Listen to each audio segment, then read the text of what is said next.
الحمد للہ رب العالمین والصلاة والسلام علی سید الانبیاء والمرسلین اما بعد تفسیر القرآن الکریم سورۃ البقرہ آیت نمبر 83 بات چل رہی تھی وبالوالدین احسانا وذی القربى والیتامی والمساکین وقولوا للناس حسنا واقیموا الصلاة وآتوا الزکاة ثم تولیتم الا قلیلا منکم وانتم معرضون۔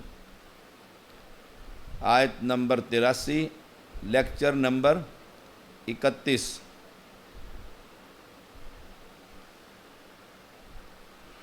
اللہ تعالیٰ نے والدین کے ساتھ نیک سلوک کے بعد پھر وذی القربیٰ قرابت والے رشتہ دار اور والیتامی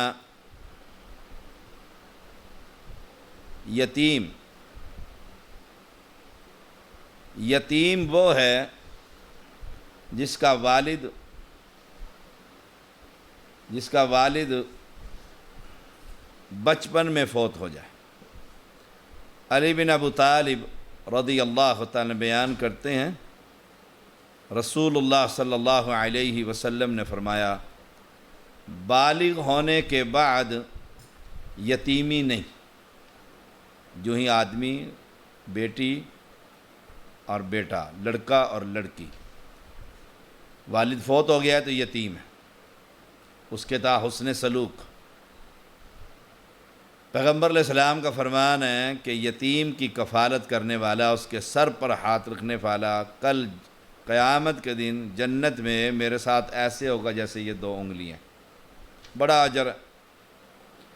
لیکن جو ہی وہ لڑکا لڑکی یا اولاد جو مرنے والے کی بلوغت کو پہنچ جائے تو پھر یتیم نہیں ہوتا، پھر یتیمی ختم ہو جاتی ہے۔ امام البانی اس کو صحیح قرار دیتے ہیں، امام ابو داود اس کو بیان کرتے ہیں، حدیث نمبر 2873۔ فرمایا والمساکین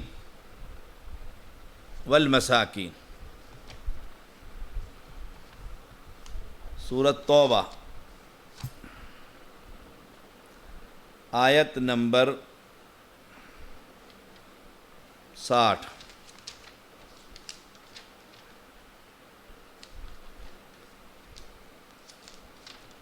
سورۃ توبہ آیت نمبر 60۔ فقیر اور مسکین دونوں لفظ محتاج کے معنی میں آتے ہیں، دونوں لفظ۔ بعض اہل علم فقیر کو بدحال قرار دیتے ہیں اور بعض مسکین کو، اور بعض دونوں کو ہی ایک قرار دیتے ہیں۔ فقیر مسکین سے زیادہ بدحال ہوتا ہے۔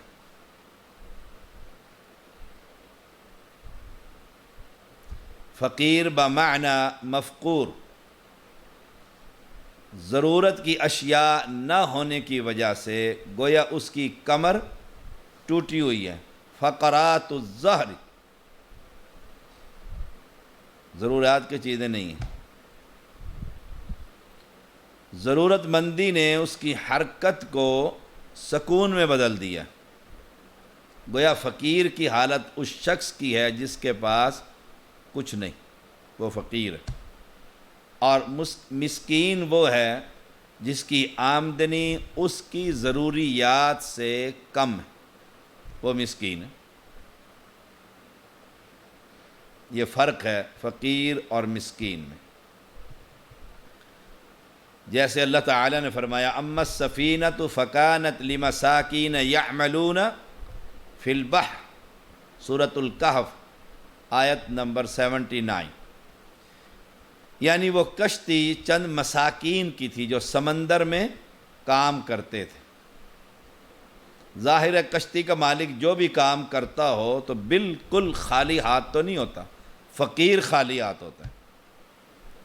آمدنی ضرورت سے کم ہونے کی وجہ سے وہ ضرورت مند ہوتا ہے۔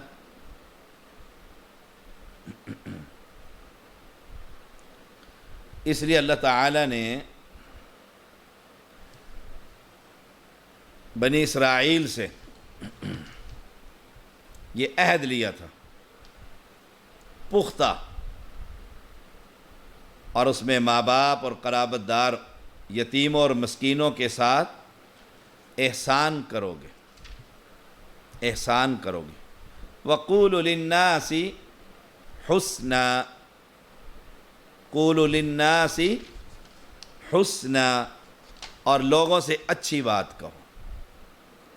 ابن کثیر رحمہ اللہ فرماتے ہیں نیکی کا حکم دے اور برائی سے منع کرے، یہ قول حسن ہے، اچھا قول، لوگوں کو نیکی کا حکم دے اور برائی سے منع کرے، بردباری اور درگزر سے کام لے، جیسا کہ اللہ نے فرمایا لوگوں سے اچھی بات کرے، اور ہر وہ اچھی عادت جو اللہ تعالیٰ کو پسند۔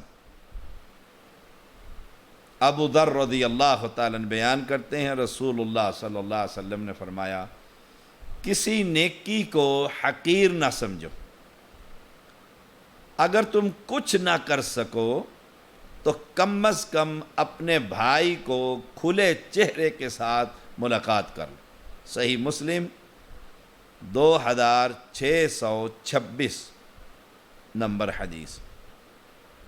دینے کو کچھ نہیں ہے، بھائی کوئی شخص آیا ہے، وہ کیونکہ دینی اسلام کا بھائی ہے تو مسکراہٹ سے اس کا استقبال کرو، یہ بھی صدقہ ہے۔ یہ بھی قولوا للناس حسنا، لوگوں سے اچھی بات کہو، فساد کی بات نہ کہو، لڑائی کی بات نہ کرو، غیبت اور چغلیاں نہ کرو، اچھی بات، عمدہ بات، نیکی کا حکم اور برائی سے منع کرنا۔ امام ابن کثیر کا قول، نیکی کا حکم دے، اور نیکی سب سے بڑی یہ ہے اسے غیر اللہ کے در سے ہٹائے، سب سے بڑی برائی سے منع کرنا یہ ہے کہ اسے غیر اللہ کے در پر ہٹا کر اسے بتلائے کہ یہ بہت بڑا برا کام ہے، یہ نیکی کا حکم۔ بنی اسرائیل کو اچھی بات کا حکم تھا، قول حسن کا۔ ہماری امت کو، امت محمدیہ کو بھی اس سے بڑھ کر سب سے اچھی بات کا حکم اللہ تعالی نے فرمایا وَقُلْ لِعِبَادِي يَقُولُ الَّتِي هِيَ أَحْسَنُ، بنی اسرائیل 53 نمبر آیت، میرے بندوں سے کہہ دو وہ بات کہیں جو سب سے اچھی ہو، عمدہ بات ہو، اچھے اخلاق کا مظاہرہ ہو۔ ایک شخص گالی دیتا ہے اور دوسرا اچھے اخلاق کا مظاہرہ کر کے خاموشی اختیار کرتا ہے تو معاشرہ اور لوگوں کی اکثریت کیا کہتی ہے؟ بزدل۔ ماں کی گالی سن کر آ گیا، باپ کی گالی سنی ہے، بیٹی کے بارے میں غلط بات کہی ہے تو خاموش ہو گیا، ڈرتا ہے، ڈرپھوک، بزدل، اور پتہ نہیں کیا کیا اس کا نام رکھ دیتے ہیں۔ حالانکہ اللہ کریم فرماتے ہیں وَقُلْ لِعِبَادِي يَقُولُ الَّتِي هِيَ أَحْسَنُ، میرے بندوں سے کہہ دو بات کہیں جو سب سے اچھی ہو۔ وہ گالی گلوچ پر اتر آیا تو مجھے خاموشی اختیار کر لینی چاہیے، یا عمدہ بات کہنی چاہیے کہ مسلمان ایسی بات نہیں کر سکتا۔ وَأَقِيمُوا الصَّلَاةَ وَآتُوا الزَّكَاةَ، اس سے مراد وہ نماز اور زکوٰۃ ہے جو بنی اسرائیل ادا کرتے تھے، ان سے پختہ عہد لیا گیا تھا۔ إِلَّا قَلِيلًا مِّنْكُمْ، اس سے مراد بنی اسرائیل کے وہ تھوڑے سے احباب جو رسول اللہ صلی اللہ علیہ وسلم کی بعثت سے قبل اس عہد پر قائم رہے جو اللہ تعالیٰ نے بنی اسرائیل سے لیا تھا، کیونکہ ثم تولیتم اعلان کر رہا ہے، پھر تم پھر گئے اس عہد سے، اور اس عہد میں کتنی باتیں ہیں؟ نمبر 1، اللہ کے علاوہ کسی کی عبادت نہ کرو گے۔ نمبر 2، ماں باپ کی فرما برداری، نمبر 3 قرابت دار رشتہ دار، نمبر 4 یتیم، نمبر 5 مساکین، نمبر 6 عمدہ واد، نمبر 7 نماز، اور نمبر 8 زکوٰۃ۔ ثم تولیتم، پھر تم پھر گئے اس عہد سے، الا قلیلا منکم وانتم معرضون، مگر تھوڑے سے تم میں سے اور تم منہ پھیرنے والے تھے۔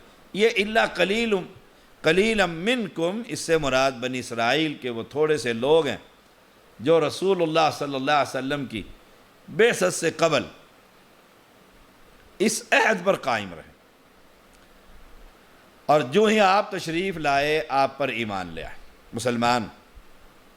باقی سب نے ثم تولیت، اس عہد کو پس پشت ڈال دی۔ یہ اللہ تعالیٰ کا کمال دیکھیے، حد درجے کا انصاف دیکھیے۔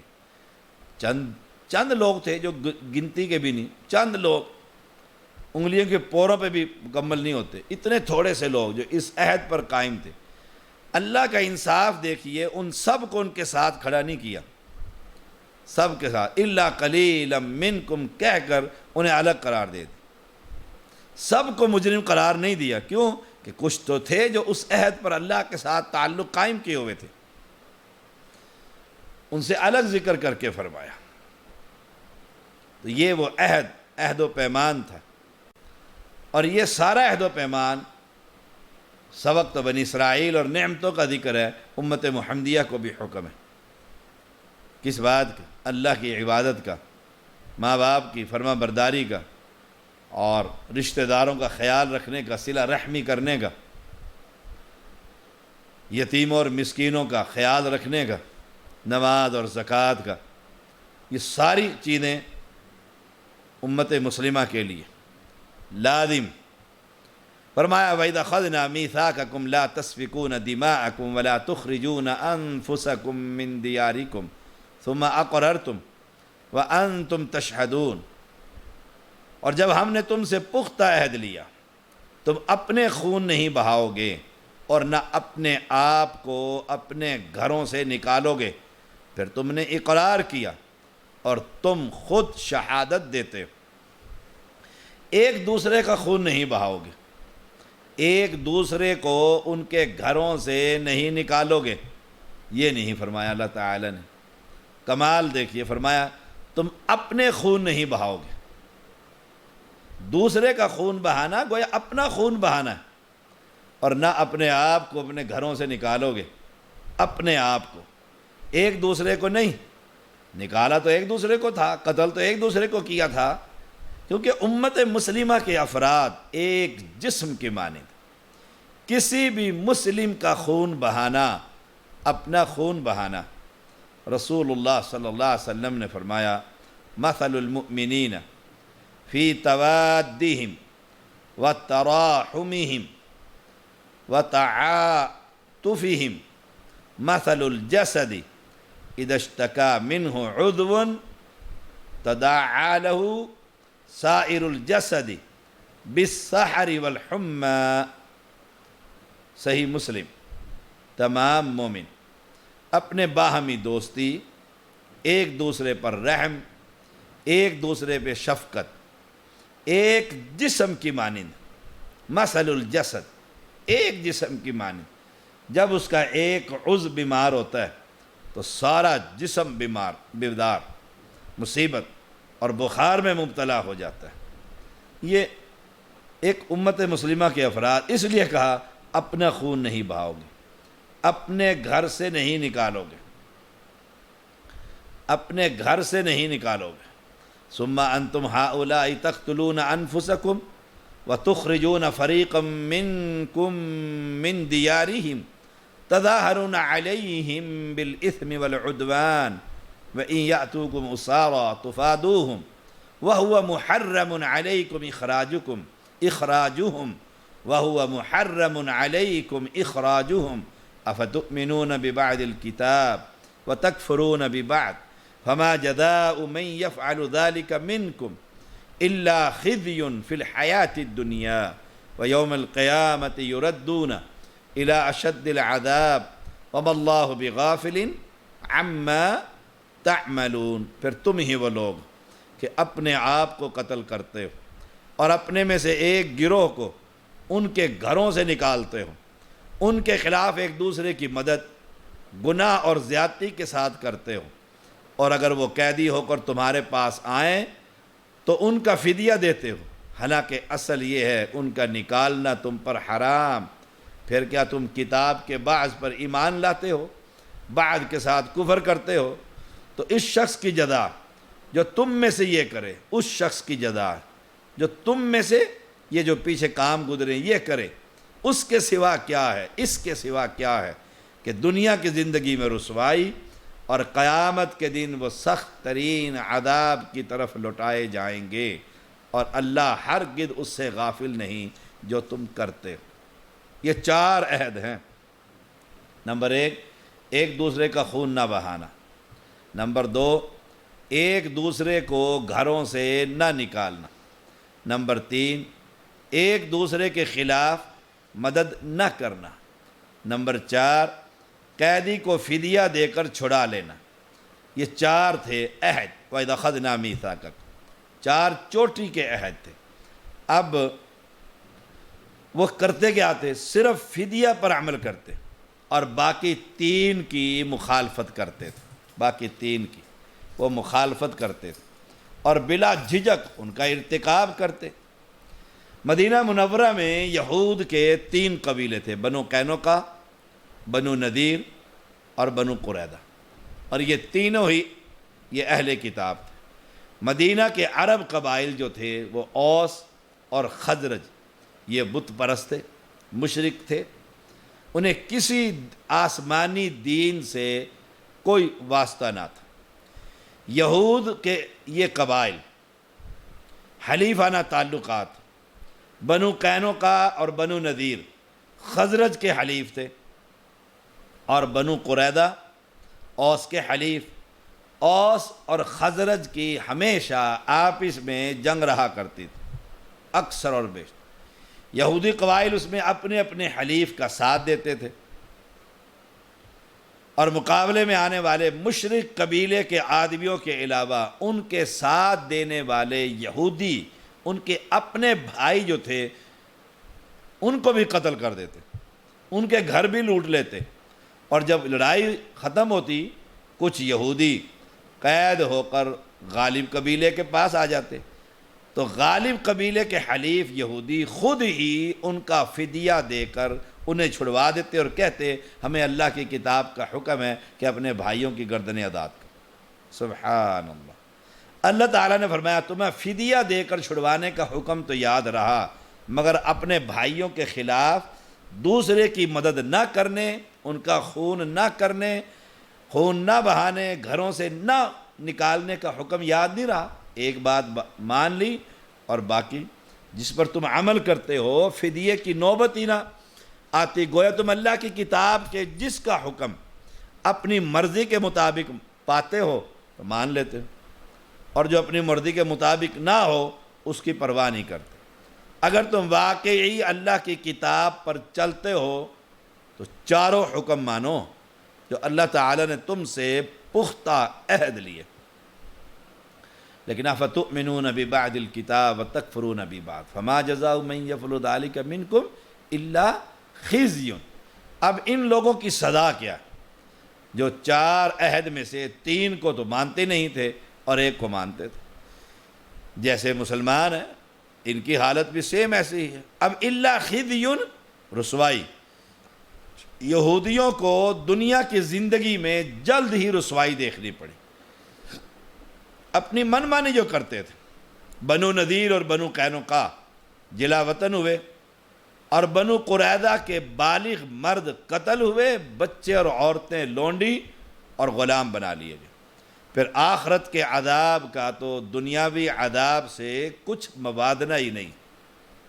اب اسی آیت کریمہ کو لیجئے اور اپنے معاشرے اور مسلمانوں میں اس کو دیکھیے کہ مسلمانوں کی حالت کیا، جو بالکل اہل کتاب کی حالت۔ انہوں نے بھی اسلام کے چند اذان، روزہ، نماز، مسجد، باقی سارا اسلام ختم، ساری کفر کی سیاست، کفر کی جمہوریت۔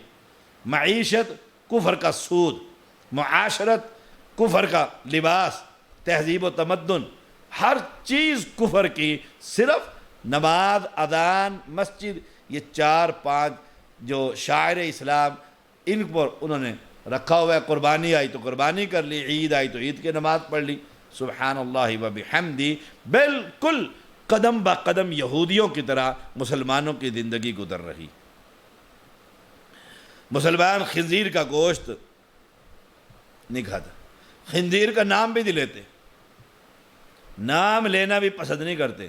سور کسی کو کہیں دیکھیں جی یہ مت یہ الفاظ نہ استعمال کر، یہ بڑے گندے الفاظ، یہ نہیں کرتے۔ لیکن سود سے پرہیز نہیں کرتے۔ یہ بیمہ کمپنی، یہ پرائز بانڈ، یہ لاٹریاں اور یہ جی پی فنڈ، پتہ نہیں کیا کچھ جو سود کا ہے، اور اس کا استعمال، سود کا استعمال، اس سے پرواہ ہی نہیں کرتے، بالکل پتہ ہی نہیں ہے یہ سود ہے کہ ہم یہ سود کھا رہے ہیں، اور سود کھانے والے پر، کھلانے والے پر آکل الربا و موکلہ و کاتبہ و شاہدیہ وقال سواء، یہ 4 ہیں، سود کھانے والے، کھلانے والے، تحریر کرنے والے اور سودی کاروبار پر گواہی دینے والوں پر لعن رسول اللہ صلی اللہ علیہ وسلم، اللہ کے پیغمبر نے لعنت کی۔ خنزیر کا نام تک نہیں لیں گے، کہیں نہیں خنزیر کا سور ہے، پرے کرو اس کو، لیکن سود کی پرواہ نہیں ہوتی۔ دن رات اس نظام کے اندر جکڑے ہوئے ہیں، اور یہ سود کا سارا نظام، یہ قسطوں پر چیزیں، اور یہ انشورنس، اسٹیٹ لائف، یہ پرائز بانڈ، انعامی بانڈ، یہ لاٹریاں، یہ کمیٹیاں، یہ سب دیکھ لو۔ مسلمانوں کی اکثریت کا کاروبار کی بنیاد ہی سود ہے۔ فیکٹری آپ دیکھیں لون پر چل رہی ہیں، کیا اس میں عقیدے والے اور بد عقیدہ والے، اور کیا خیر الا من رحم ربی۔ اور میں نے ایک مرتبہ سیالکوٹ میں تقریر میں کہہ دیا کہ ان مدارس کو سود کا پیسہ نہ دو، تم یہ سمجھتے ہو کہ 10 لاکھ ہم نے ان کو دے دیا اور وہ جو سودی کاروبار تھا وہ سارا جائز ہو گیا۔ میری بات وہاں کے جو کمیٹی کے ذمہ دار تھے انہیں سمجھ آ گئی، حاجی صاحب کو۔ وہ ایک فیکٹری میں گئے، انہوں نے کہا دیکھو بھائی سود کے پیسے نہیں دینے ہمیں مدرسے۔ اس نے کہا جی یہ چیک بک اپنی، یہ چیک مجھے واپس کرو، ہمارا تو ہے ہی کاروبار سارا سود کا۔ اب سود کا کاروبار کر کر خنزیر کا نام لینا نہیں گوارا کرتے، لیکن سود پر ناز کرتے ہیں۔ لون لیا ہوا جی، نام ہی تبدیل کر دی، الا من رحم ربی۔ بہت کم لوگ ہیں جو خالصتاً حلال کماتے اور حلال کھاتے ہیں۔ تھوڑا سا بیمار ہوا ہے تو بیمہ کمپنی میں جا کر انشورنس کروا لی زندگی کی، کہ پتہ نہیں جی مر جاؤں گا، بچوں کو کون کھلائے گا؟ اور جس نے پیدا کیا ہے وہ نہیں کھلائے گا، تم کھلاتے ہو تو مالک کھلاتا ہے۔ قبلے کی طرف منہ کر کے کوئی بندہ پیشاب کرے، دیکھنا ذرا، او ہو جلوس نکال دیں گے لوگ، جلوس، دیکھو جو قبلے کی طرف پیشاب کرتا ہے یہ کیسا مسلمان ہے، اور ایک سجدہ مسجد میں آ کر نہیں کرتا، ایک نماز پڑھنے کے لیے تیار نہیں، قبلے کی طرف پیشاب نہیں کرنا۔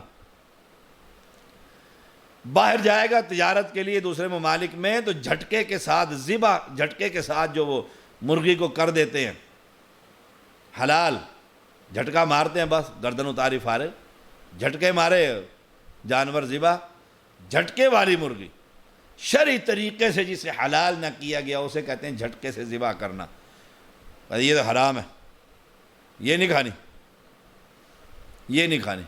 لیکن شراب کے پیالے اندر جا رہے ہوتے ہیں، اور شباب دائیں بائیں بغلوں کے اندر ہوتی ہیں، ہوٹل بھرے ہوتے ہیں، باہر کیا یہیں آپ دیکھ لو، مرغی منگواؤ، انہیں لبرل کو جاؤ مرغی لے کر آؤ، کہ جھٹکے والی مرغی نہیں، حرام ہے، حلال کر کے چھری سے دو ہمیں مرغی۔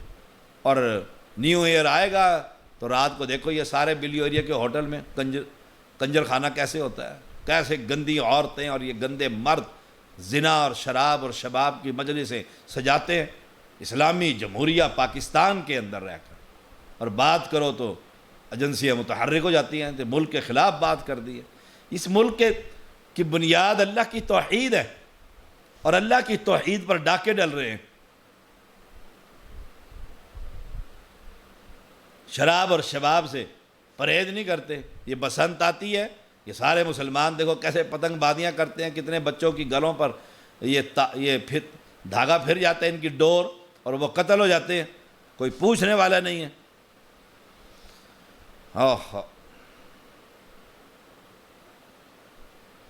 اپنے آپ کو ہم امت مسلمہ کا فرد کہتے ہیں۔ آپ کون ہیں جی؟ ہم مسلمان ہیں۔ اور پھر امریکہ کے ساتھ مل کر پورے افغانستان کو تباہ کر دیتے ہیں کہ پہلے پاکستان بعد میں افغانستان، پہلے پاکستان۔ جنرل پرویز مشرف نے یہ نعرہ لگایا تھا، پہلے پاکستان۔ کفار کے ساتھ مل کر پورا ملک تباہ و برباد، انہیں اڈے دے دیے، انہیں اڈے دے دیے۔ یہ ہے افتؤمنون ببعض الکتاب وتکفرون ببعض، جو چاہا مان لیا اور جس کا چاہا انکار کر دیا۔ ان کے گھروں اور شہروں کو تباہ و برباد کر دیا، ان کے پہاڑوں میں ان کے جسم کے ریشے بکھیر دیے، ایسے ایسے بمبارمنٹ وہاں پر کی گئی۔ یہ لال مسجد کو دیکھ لو، یہ لال مسجد کی جوان بیٹیوں کو کیسے جلا کر راکھ کر دیا فاسفورس بم کے ذریعے۔ یہ لال مسجد اسلام آباد کے اندر۔ اور کہاں گے اس وقت یہ سارے سیاستدان اور سارے یہ سیاسی نظام کے ٹھیکیدار اور یہ علماء کی جماعت، سیاسی جماعتیں، دینی جماعتیں، وہ جماعت اسلامی ہو یا دوسری یا تیسری، جتنی یہ جماعتیں تھیں سب کو تالے لگے ہوئے تھے، اور ساری کی ساری نواز شریف کے پاس جا کر، یہ مولوی فضل الرحمان گروپ وہاں جا کر اور اپنی سیاست کے اندر سیاست چمکا رہے تھے اور کانفرنس کر رہے تھے۔ یہاں بچیوں کو اور قرآن مقدس کو اور مسجد کو جلایا جا رہا تھا۔ اپنے آپ کو امت مسلمہ کا فرد بھی کہتے ہو، پھر کفار کے ساتھ مل کر افغانستان کو تباہ بھی کرتے ہو۔ معصوم بچے، 250 بچے قرآن کے حافظ بمبارمنٹ کر کے ان کو شہید کر دیتے ہو۔ کیوں تم نے یہ اڈے دیے تھے؟ تو یہ کل جب اللہ کے پاس جاؤ گے، یہ قرآن مقدس یہ کہے گا یا رب ان سے پوچھ، ان سے پوچھ۔ اللہ اکبر۔ دنیا میں بھی ذلت اور آخرت میں بھی تو عذاب عذاب عذاب، شدید ترین عذاب۔ کیسے بچو گے؟ کیسے بچو گے؟ کیسے بچو گے؟ پہلے پاکستان نہیں، پہلے اسلام، پہلے اسلام، مسجدیں، مدارس، قرآن، دین، شریعت، نبی اکرم صلی اللہ علیہ وسلم کی نبوت، ختم نبوت، رسالت۔ شیخ کا تو فتویٰ آ گیا تھا سعودی عرب کے مفتی اعظم کا کہ جو شخص کسی مسلم کے خلاف کسی کافر کا ساتھ دے تو وہ مسلم نہیں، وہ کافر۔ کوئی بھی مسلمان کسی مسلم کے خلاف کافر کا ساتھ دے، اس کا اسلام سے کیا تعلق ہے؟ تو یہ الا خزی فی الحیات الدنیا ویوم القیامت یردون الی اشد العذاب، اشد العذاب، سخت ترین عذاب، سخت ترین۔ وما اللہ بغافل عما تعملون، اللہ ہرگز اس سے غافل نہیں جو تم کرتے ہو۔ وآخر دعوانا ان الحمد للہ رب العالمین۔